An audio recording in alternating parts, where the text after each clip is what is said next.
Hi guys! Welcome back sa aking panibagong podcast. Andito na naman tayo ngayon at meron tayong guest for today, no? Magpakilala ka naman.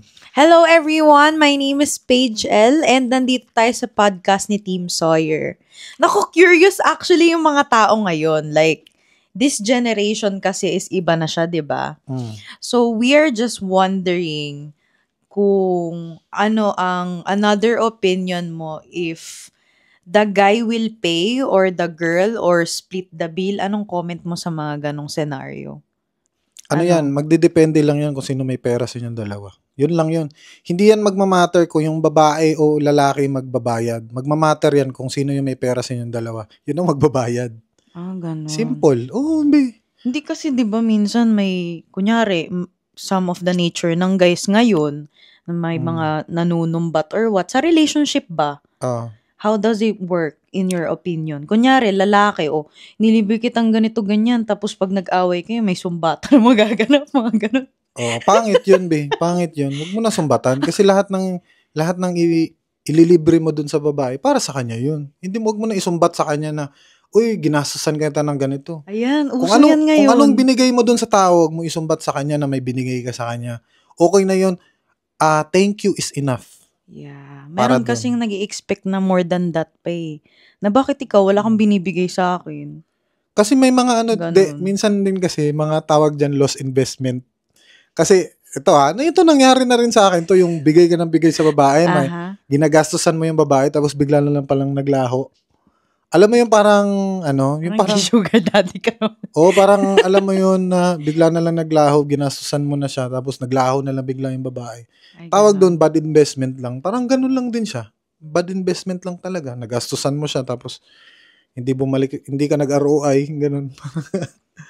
Hindi na nagbunga, hindi na nagstay sa'yo, no? Nawala na lang.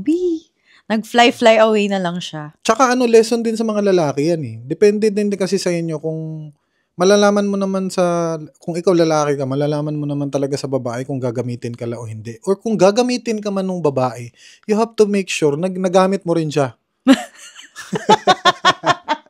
Ganun lang yun. At least tablado na kayong dalawa, di ba? At least, fair kayo. Fair kayong dalawa. Kasi at the end of the day, nagagamitan lang naman kayo. Napunta sa gamitan.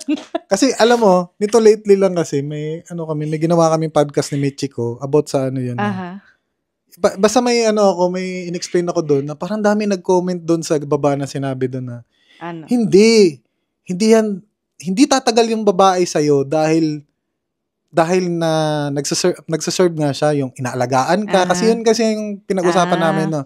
Na kaya tumatagal yung lalaki sa isang relasyon sa babae kasi maalagain yung babae, maalaga, ganon. Tapos sabi nung nasa comment, ang dami nag-comment na, hindi, kaya nag-i-stay yan dahil sa love, mga ganon. Ayan na naman tayo sa love. Sabi ko, parang nasa isip ko lang, sabi ko, andyan na naman tayo sa love. 2024 True. Na. Gagamitin nyo pa rin ba excuse yung love para mag-stay kayo sa tao? Guys, hindi ko sinasabi na hindi kabilang ang love doon sa relationship. Siyempre, alam mo na, once na pumasok ka dyan sa relasyon, it means love mo na yung tao. True. Kasi tandaan nyo, lahat ng ito bakit nyo parang gagawing rebat sa akin about sa love, lahat naman din ng mga ex nyo dati, love nyo yun eh. Lahat na naging ex nyo, love nyo dati yun. So, ano na nangyari ngayon? Bakit galit kayo sa mga ex nyo? Hindi nag-work. Diba? Hindi nag-work, pero dati love nyo yun, diba? Pero that may respect actually. Mas maganda yun para pag nagkita kayo in person, like, kahit wala kayong batian, mag-smile lang kayo sa isa't isa, diba? At least natikman nyo dati isa't isa. Tsaka ito pa nakapangit. Ito pa nakapangit sa mga tao. Ang dami mga nagko-comment na, pero ito nakapangit ex mo na yung tao, pero sinisiraan mo pa rin yung ex mo. Ay, oo, ang toxic niyan. Ang toxic nun. Alam mo yung hindi ka maka-move on, kailangan mo pang siraan yung ex mo. Oo. Para maka-feel ka na ikaw yung importante, ikaw yung parang ikaw yung nakakaawa, ikaw yung alam mo niloko, ginamit. Once na naghiwalay na kayo, tapos na, wala na yung wag na kayong kung may magtanong sa'yo, kamusta na? ano bang nangyari sa'yo? Okay ka lang ba? Ganyan. Mm. Tapos lahat pa, hindi kasi grabe, ginago niya ako, niloko niya ako. I mean, at the end of the day, ikaw pumasok ng relasyon na yan, kainin mo yan. Kasi di ba, kinain mo yan eh. Bakit mo kailangan sirain yung tao na tapos na nga kayo? At the first place, kasalanan mo na pumasok ka sa relasyon na yan. Tama. Take it as a mature person na pag tapos na kayo, wala na. Hindi kailangan na i-drama mo pala, i-broadcast mo pa lahat sa mga tao kung gaano ka-demonyo yung ex mo. Magpo-post pa. Yeah. Kasi, for example, ako, maraming nagtatanong sa akin, bakit umiiwas ako pag parang alam mo yung na-open up yung mga ex ko. Kasi, katulad sa akin, ang dami kong ex. Ang dami ko ng babaeng dumaan sa akin. Pero bakit iniiwas ko na pag-usapan yung ex ko? Kasi nga, ayoko nang siraan yung tao eh. Tama, nanahimik na siya. Oo, diba? Nanahimik na siya. May buhay na siyang kanya. May bago na siyang buhay, may mahal na siyang iba. Tapos ikaw naman dito, hindi ka makamove on. Wala ka ibang ginawa, kundi, hindi, grabe talaga siya, demonyo siya. Men, tapos na yun. Grow up. Parang take it as parang learn mo na lang na nangyari yun. Oo. Tsaka alam nyo, hindi yan magmamatter guys kung paramihan ng ex, paramihan ng katulad ng mga taong nagko-comment. Isa pa yun, may mga nagko-comment. May issue ka sa Ang galing ko daw magaling ko daw magbigay ng advice. Kala mo daw talaga hindi ako natulpo, hindi daw ako nagkaroon ng issue. Guys, kayo ba? Hindi ba kayo nagkaroon ng issue din sa buhay niyo? Tao lang naman tayo, di ba? Lahat tayo tao dito. Tao lang tayo, lahat tayo nagkakaroon ng issue kasi nga ano ba tawag niyo sa akin? Diyos? When it comes to reality, it's better na lang to move forward para mag-grow ka. Para sa next relationship mo, ready ka na. Ganon. Parang next relationship, magiging toxic ka na naman, paulit-ulit ka na naman, di ba? Imbis na ayusin mo yung sarili mo, siraan mo pa yung ex mo, mag-focus ka sa future mo. Kung hindi ka pa kapag-focus sa relationship, find some hobby, magpakayaman ka, ganun. Business. Tsaka hindi mo din mabiblame yung iba, kasi marami din talaga mga tao na ang saklap din talaga ng ginawa ng ex nila sa kanila. Aminado na tayo doon kasi may mga kaibigan din ako na grabe talaga yung ginawa ng ex nila sa kanila. So, yun, take it na lang as tama nga yung sinabi mo, you have to take it as experience mo na lang. Pero as much as possible, move on din pag may time. Lesson na lang yun. Kasi, palagi na lang natin sinasabi yung move on, pero hindi naman natin ina-apply sa sarili natin yung move on. That's true. May mga tatatamaan na dyan. Mag-aaway na naman yung concept mo for today's video. Oo, kasi nga, okay lang sa akin na mag-comment sila because ang mga tao kasi may freedom of speech tayo. Meron tayong freedom of speech, meron din tayong freedom to comment. Diba?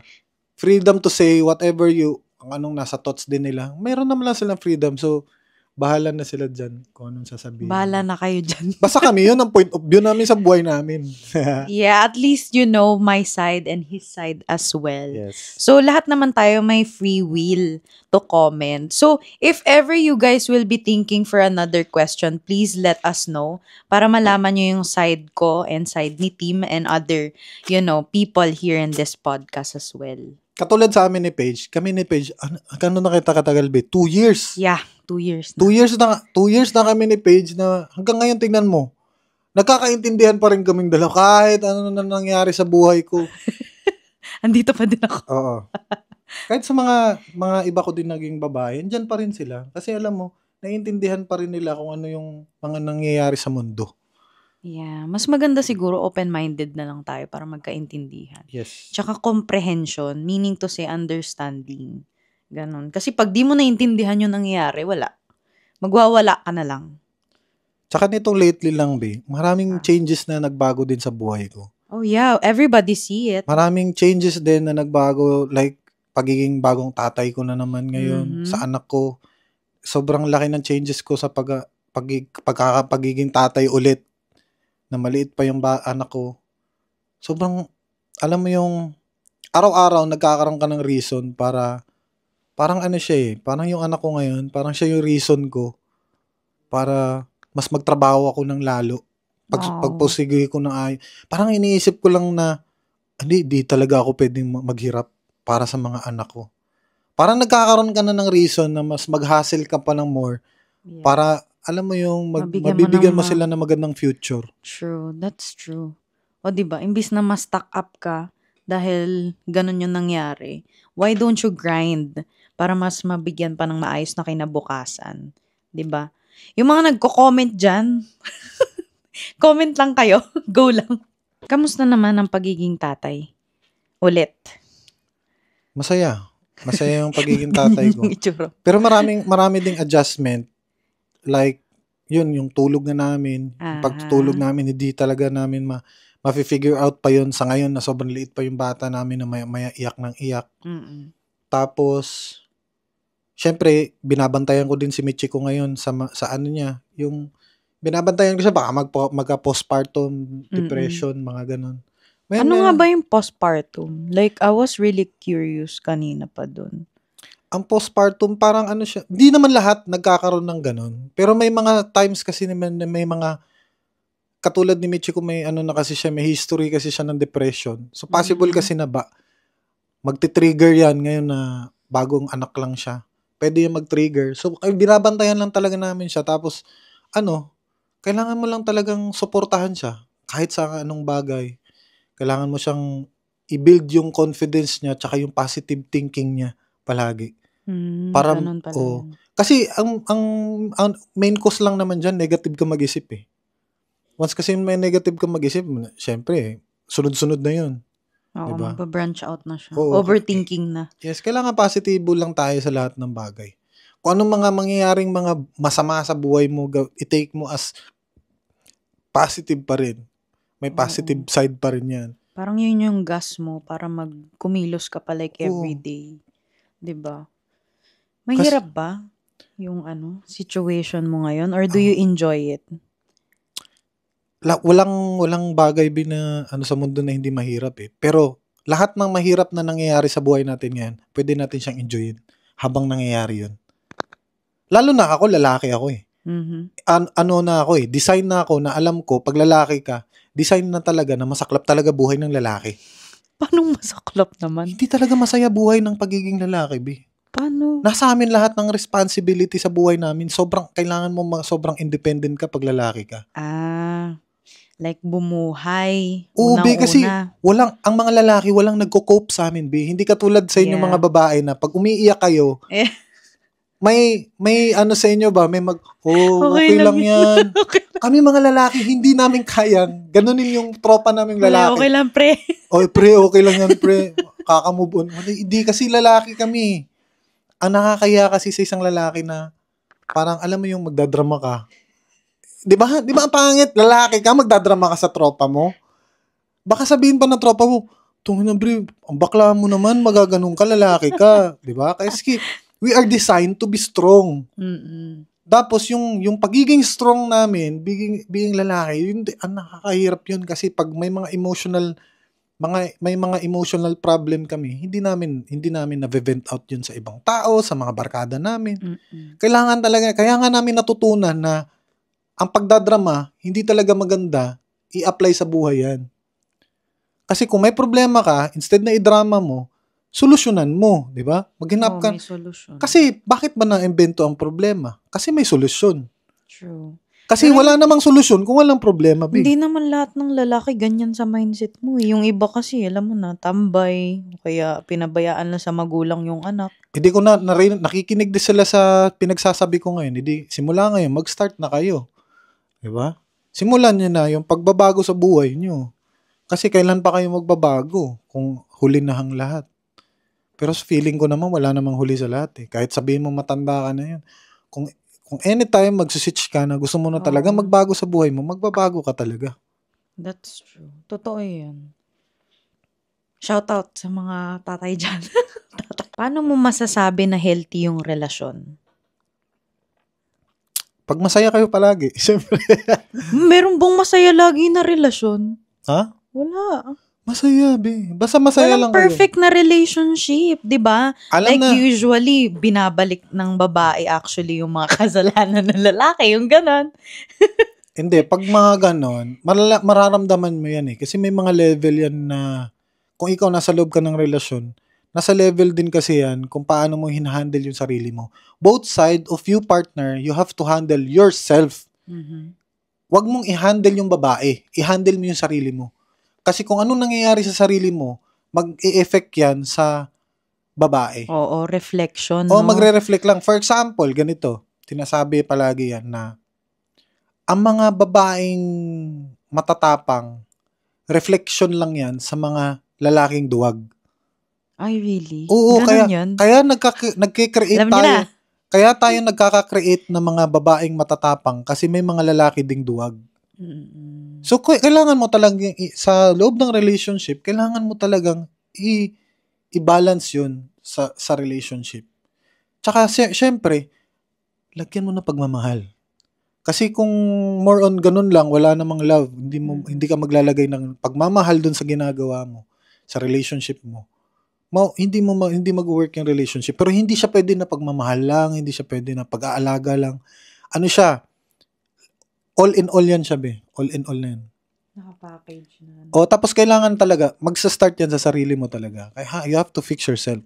Mm-mm. Kung may problema sa relationship mo, automatic yan, ikaw yung may problema. Tama. Usually ba sa lalaki yun? Like reflection? Like the way mo kami ituring, yung mga ganon? Both side yun, be. May problema, possible may problema yung babae, may problema yung lalaki. Ganon yun. Hindi paano yan, pag yung lalaki hindi makamove on sa ex tapos binaling dun sa bago niya? O paano yun? Di ba maraming ganon? may ganyan din, no? Yung gandang question yan. Yung mga hindi makamove on sa ex tapos binabaling din sa bagong relationship. Ayun, yun ang pangit. nagiging toxic ka dun sa bago. Kaya nga, anong malay nung bago? Kaya nga sabi ni Bugoy, maganda nga yung babae na konti lang yung lalaki pa na nakabengbang sa kanila. Or konti pa lang yung lalaki nakapagrelasyon sa kanila. Kasi kung doon ka sa mga babae na marami ng experience sa mga lalaki, ano na yan? Aburido na yung utak niyan. So, what's aburido? Aburido is, bothered na yung utak nila. Oh, yeah. Marami na silang trauma. Kaya nga yun ang dahilan, kaya hindi na-advise ni Bugoy na makipagrelasyon ng mga may edad na babae. Mm-mm. Kasi pag may edad na babae, marami ng trauma yun sa utak nila sa mga lalaki. Kasi alam yung trauma sa bawat relationship nila. So pagdating nila ng bagong relationship nila, trauma pa rin sila dun sa relationship na bago sa kanila. Nasalin lang. Hindi katulad ng mga babae na fresh pa. As in, ikaw pa yung una nila, ikaw pa yung, alam mo yung, kasi ako, based on my experience sa mga babae na nakakahalubilo ko, the shorter yung number ng body counts nila, konti pa lang yung lalaki nakagalaw sa babae na yon. Hindi sila ganun ka-toxic na babae. Kasi, sila fresh pa lahat eh. Kung sa kung sa hard drive pa yan, hindi pa ganun ka, hindi pa occupied yung hard drive. Marami ka pang terabyte na natitira. Yes, tama. Pero usually kasi nangyayari din yun sa lalaki. Like, 'di ba, nasasalin din yung kunyari, niloko kasi ako ng 4 years relationship ko kaya hindi kita kayang mapagbuksan ng pinto. Hindi ko kayang gawin yung gusto mo. Teka lang. Yung mga ganun. Bago pa tayo mag-proceed dyan, ipagtanggol muna natin yung mga may edad na. Go. So, sa mga may edad naman na marami na kayong body counts, ganito ang ma-advise ko sa inyo. Pag marami na kayong trauma sa mga past nyo, if nasa point na kayo ng buhay nyo na sobrang matured na kayo para maintindihan niyo yung mga bagay-bagay, i-apply nyo yung maturity nyo doon sa bagong relationship nyo. Wag na kayong magdala ng trauma sa past na relationship nyo. Gawin nyo siyang maturity na lesson, yung mga past nyo, para yung mga bago nyo ng magiging jowa or magiging karelasyon nyo, mas magiging okay na yung relationship nyo.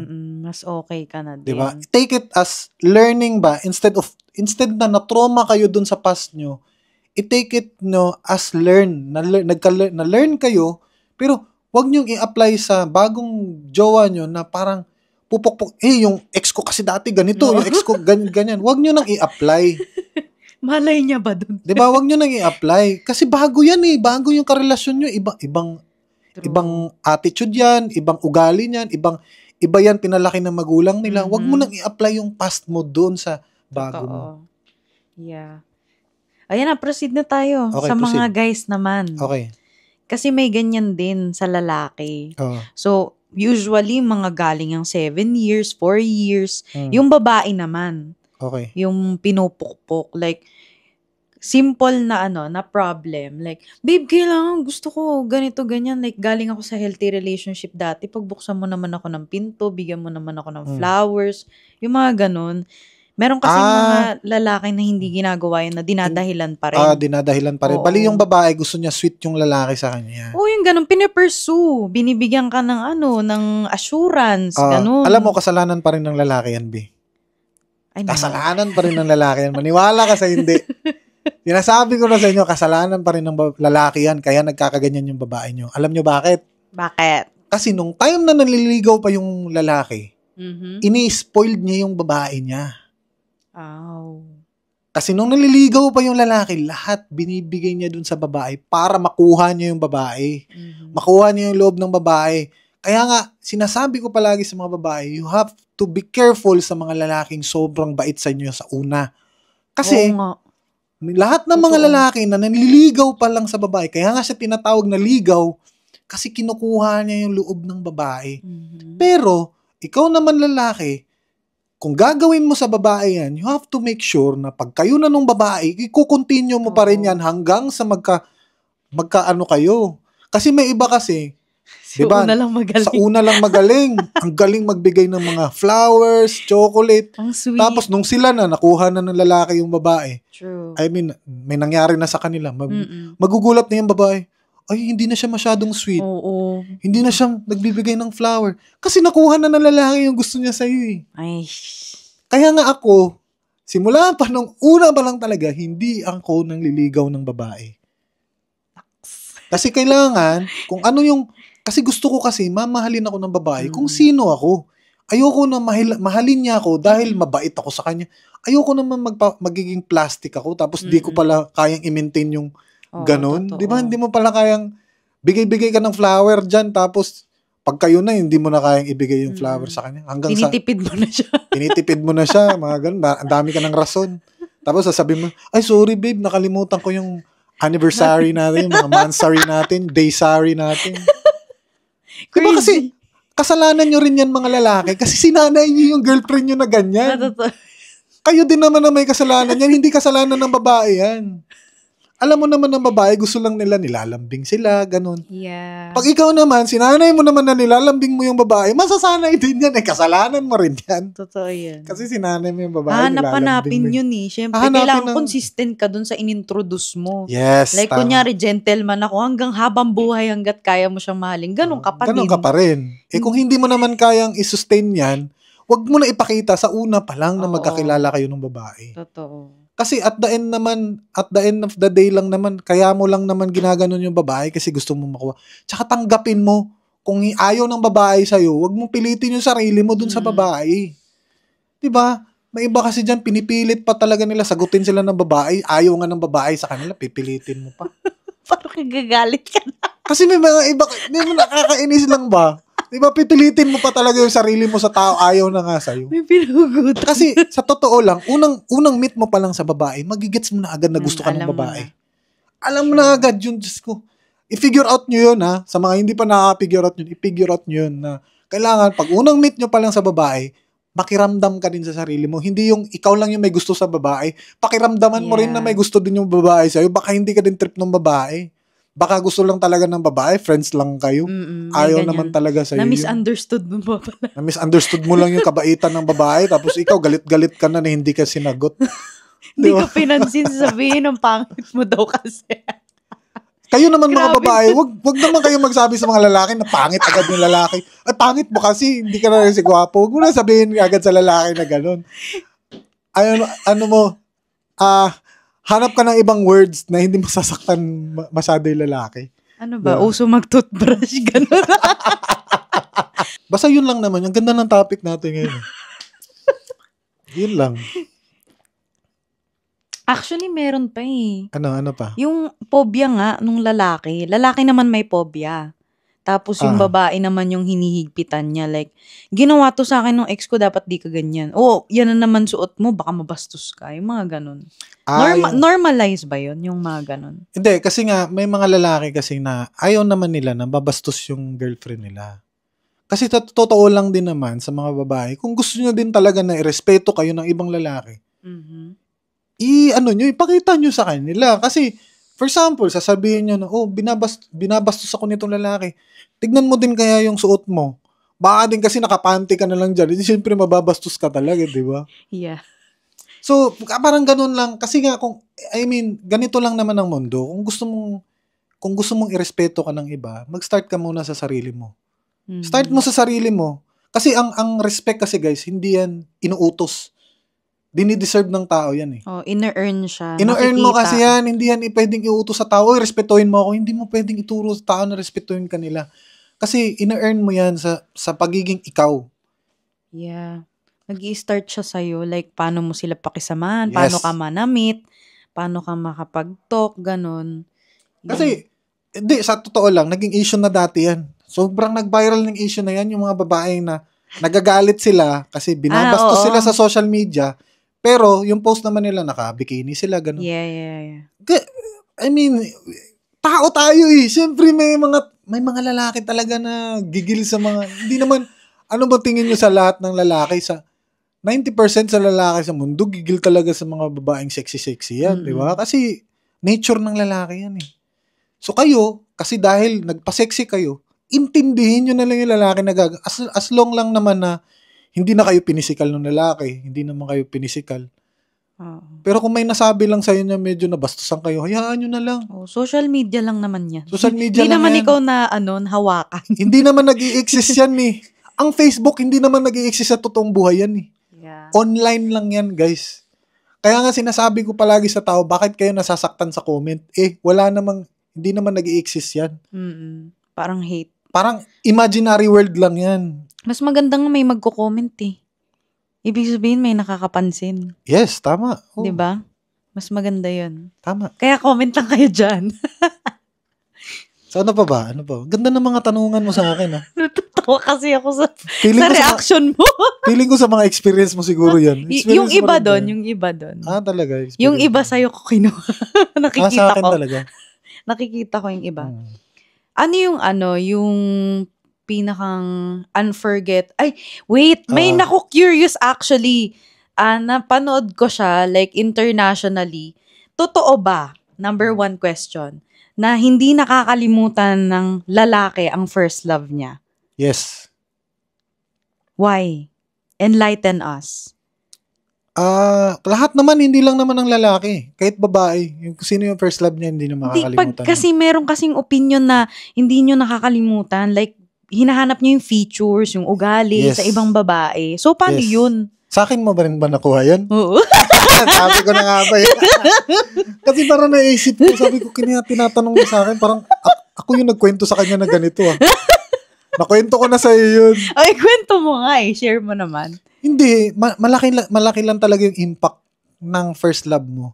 Tapos, kung sino yung magiging first love ng lalaki, magiging reference na yun sa lahat ng magiging next girlfriend niya. Ay, so totoo. Kasi parang si Hugh Hefner. Kung kilala nyo si Hugh Hefner, siya yung CEO and co-founder ng Playboy magazine. Lahat ng magiging girlfriend niya, blondie yung buhok.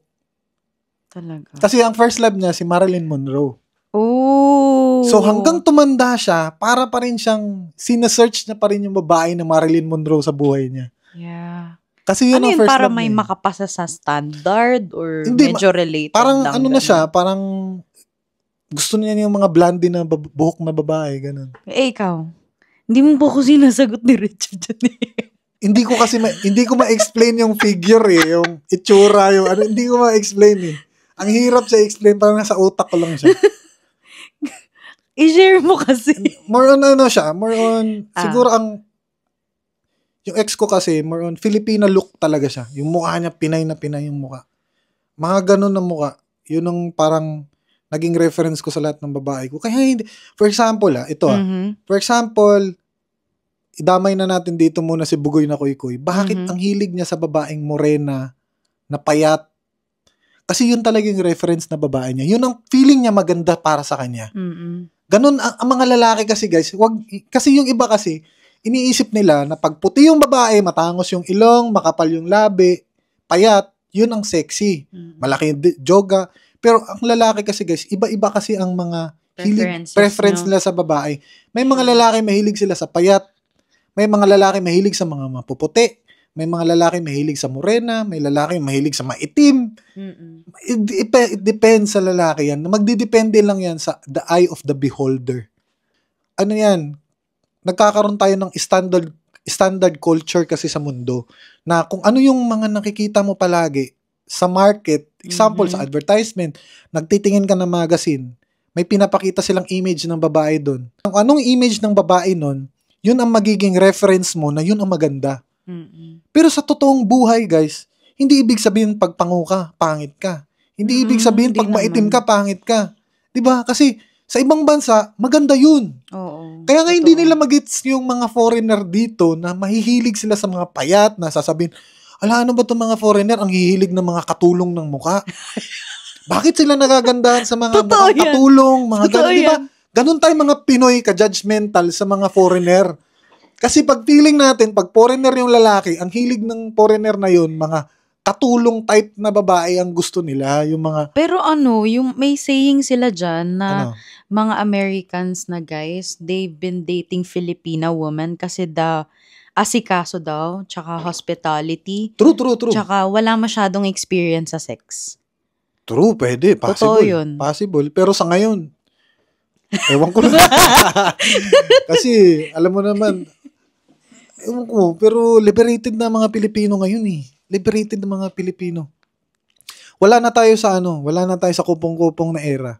Nasa era na tayo ngayon na liberated na mga Pinoy because of social media. Yeah. Hindi mo na pwedeng tawagin ng mga tao ngayon na hindi liberated kasi we are exposed na sa Instagram, exposed na tayo sa TikTok, exposed tayo sa Facebook. So marami na tayong nakikita na aware na tayo ba sa lahat ng mga bagay-bagay na nangyayari sa mundo. Hindi na siya dalagang Pilipina. Wala na. Yung iba lang dyan na nagko-comment, yun ang mga yung mga siguro... Hypocrite. Joke lang. Kaka-cellphone lang. Alam mo yun, kakabili lang siguro ng cellphone nung nakaraan. Kaya ano ba ito nakikita ko? Alam mo yun, nagugulat pa lang sila kasi... Pero sila pa yung mas aggressive sa totoong buhay. Di natin alam kasi hindi naman natin na-experience yan eh. Nasa kanila na lang yun. Naniniwala ka ba na bakit pala mas maraming anak yung mahirap kaysa sa mayaman? Na-curious lang ako. Gandang question yan. Kaya marami silang anak kasi wala naman silang ibang ginagawa. Kundi ganun lang eh. Ang mga mayayaman kasi walang ibang ginawa kundi magtrabaho. Maghanap ng pera. Kaya wala din kasi sila talagang time para maggawa ng baby. Hindi katulad sa pangit kasi pakinggan yung mahirap eh. Ano bang pwedeng ibang term natin sa mahirap? Mid-level mga family. Mid-level family. Ayun. Wala kasi silang ibang ginawa eh. Kasi wala silang trabaho. So, yun lang parang, wala silang TV. Wala silang computer sa bahay. Wala silang cellphone. Alam mo yun, wala kang libangan sa bahay na pwede mong gawin. So, yung asawa mo na lilibang. Asawa mo yung ano mo talaga. Pagdidiskitahan mo. Kasi ang mga mayayaman, ang daming hobby. Yeah. Mayaman ka eh. Travel doon. Pwede kang mag-travel.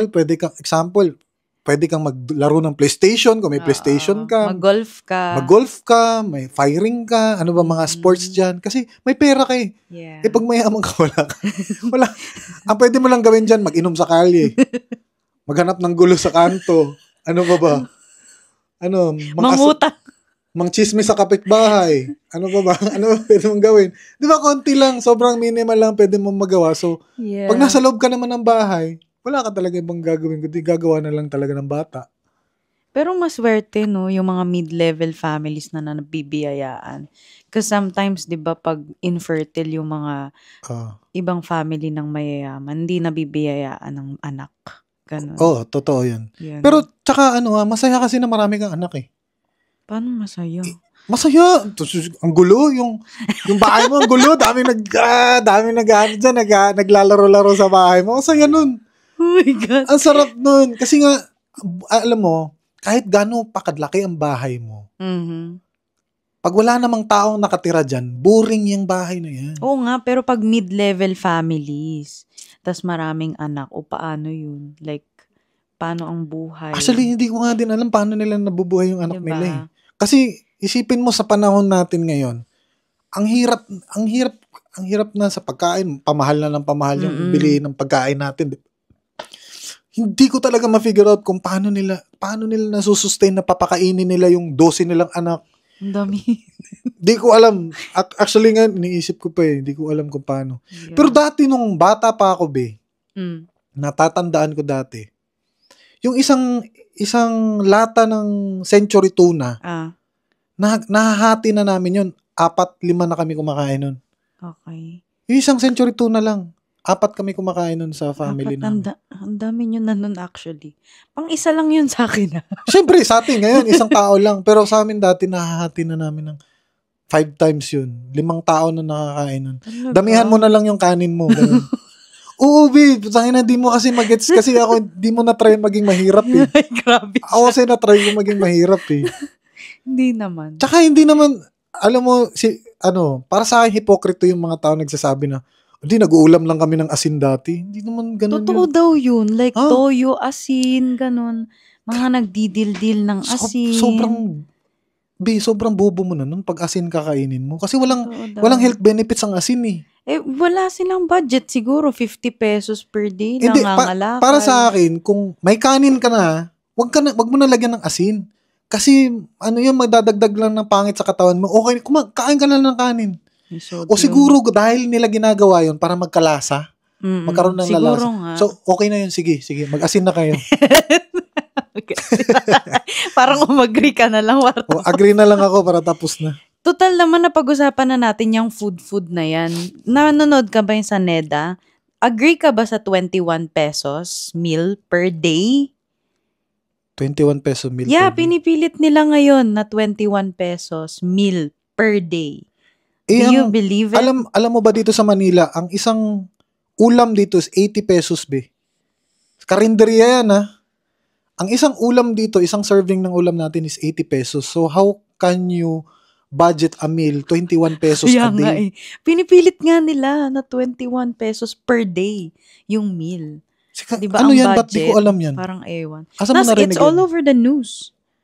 Nasa news siya. 21 peso? Yeah. Tingnan mo, magko-comment yung mga yan. Like, mag-away kayo dyan. Magkano ba itlog ngayon?